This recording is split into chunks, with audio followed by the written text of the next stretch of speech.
Le conseil du comité de la force montante congolaise de l'arrondissement de Bakongo a officiellement lancé ses activités ce samedi 4 mai.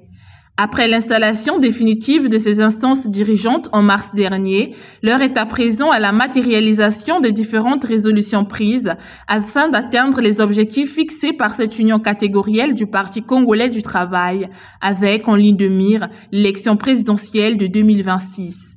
Camarades, à l'approche de l'échéance électorale de 2026, dans laquelle notre parti s'emploie à octroyer une victoire écrasante à son champion et à continuer à tenir les rênes du pouvoir, Brazzaville, la ville capitale qui imprime le rythme et la cadence, est donc attendue au résultat.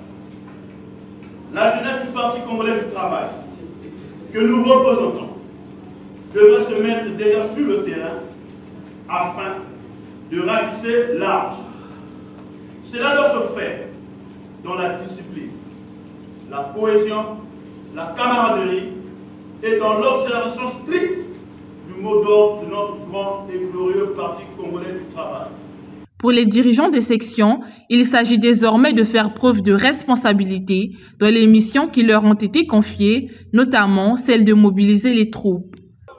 Le comité étant une instance qui essaie de traduire par la base des orientations du parti, par le bien de sa fédération, est obligé d'avoir un canevas qui lui permettra effectivement de mener des actions dans ces arrondissements. Alors, le deuxième arrondissement est le point de départ de la campagne et des sessions inaugurales des différents conseils de comité du département de Brazzaville et de l'île Mbamou qui marquent le coup d'envoi des actions de la FMC en 2024.